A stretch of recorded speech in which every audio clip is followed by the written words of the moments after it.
Welcome back. Today we're going to tie the Haystack. This is a fun fly and it was really fun to tie. You're going to start with some thread, tying about 3/4 down the shank and wrapping back towards the hook side and getting this set up and ready for all the stacking that we're going to do. So you can wrap back towards the back and you won't need the tail for this specific fly, so you can cut that off.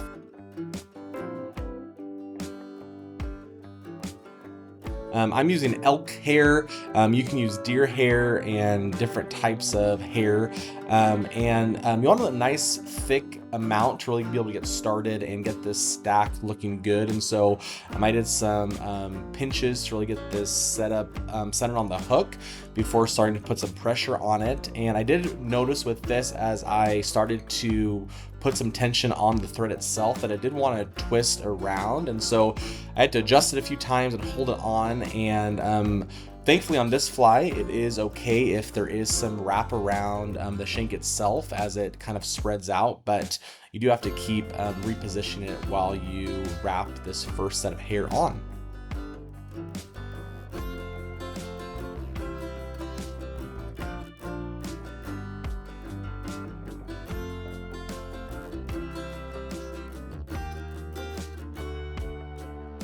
Once you get it where you like it, you can really put some nice tension on there and put some finishing wraps on there to make sure it stays where you want it.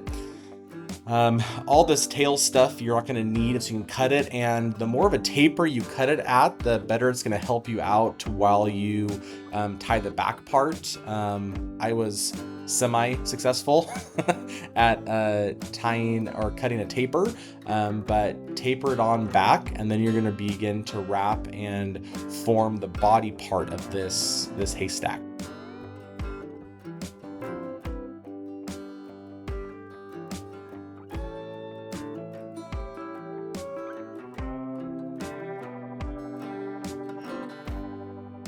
And you're going to put a generous amount of thread on here to really make sure it lays down well and are really holding that that top stack in place, as there will be a lot of tension on there.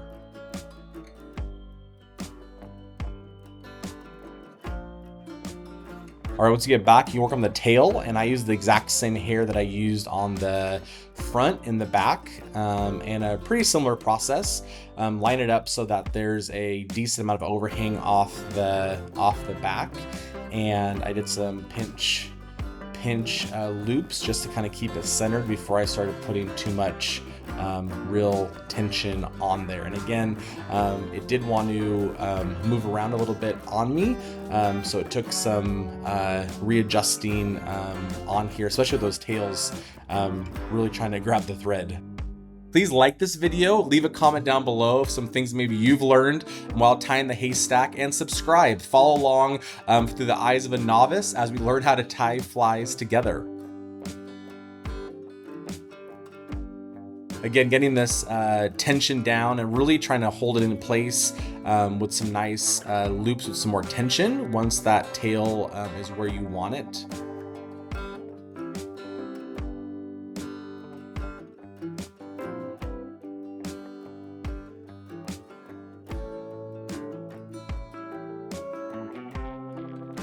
And then I put a loop behind the back of it, really to lock it in place so it wouldn't move around in the future. And so you can maybe put 1 or 2 loops around the back side of that tail to really lock it in place.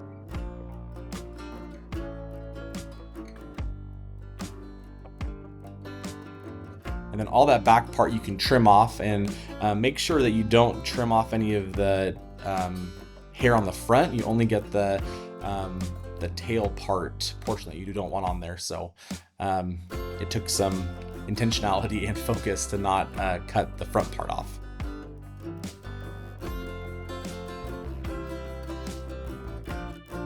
And again, a taper will help you here as you begin to wrap the rest of that body.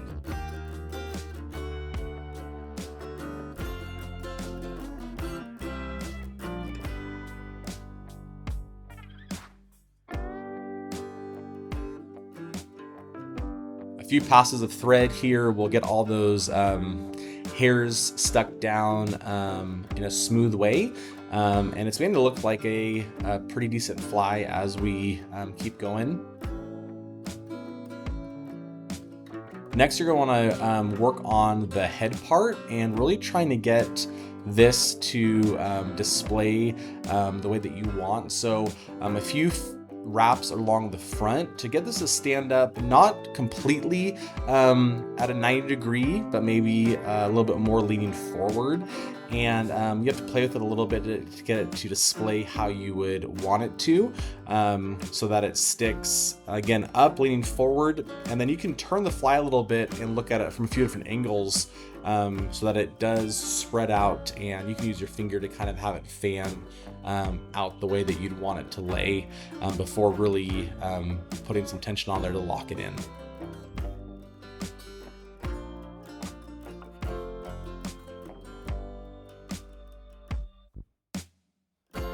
Once you're happy with it, you can put some nice wraps on there to really lock it into that spot before taking your thread back to the body portion of the fly. And you're gonna wrap all the way back to the back part of this to get ready for the dubbing.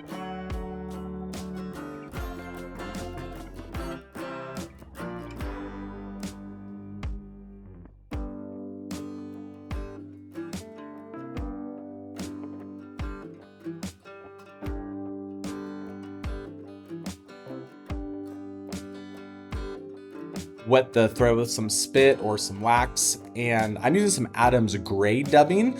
I've found the last few flies that I've tied that starting with a little bit less dubbing than you think that you need is a lot better than starting with too much dubbing. You can always add some more back in and just wrap it back on, and so I use a little bit less this go around, and I think it served the fly better. So twisting from the top, working your way down, keeping tension on the dubbing to make sure that it sticks to the thread before we're starting to wrap it around the body of the fly.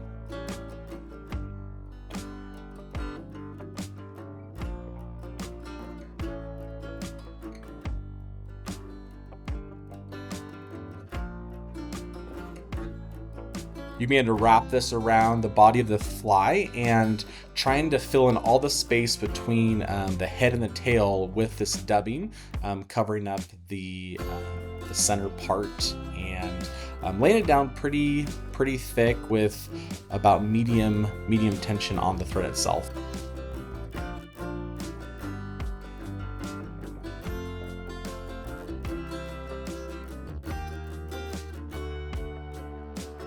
And then you want to bring that thread back in front of the hair in front to put a little bit of dubbing right behind the eye of the hook as well. Get a little bit of spit and a little bit less is more of that Adam's gray.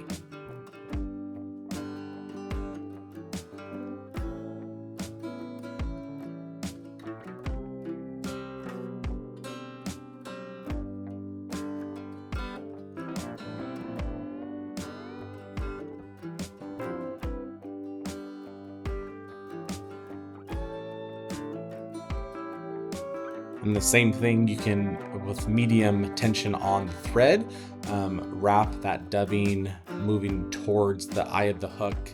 And again, you're able to go back and forth here. It doesn't have to stay in a completely parallel line because it is just adding a little bit of color into the front part of that.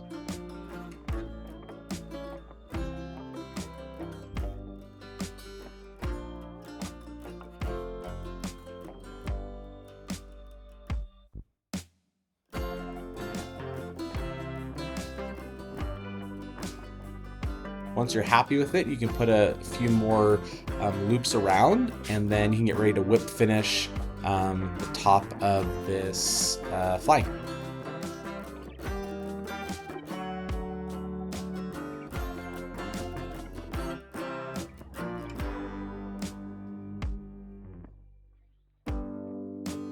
I did 4 or 5 whip finishes here, loops right behind the eye of the hook, and really locked it in, knowing that there's a lot of material here that potentially would want to get off of this hook. So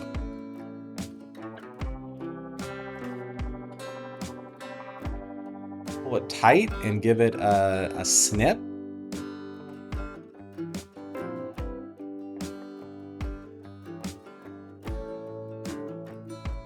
And there you have the haystack. Hope you enjoyed this one. Happy tying, and I'll see you on the next one.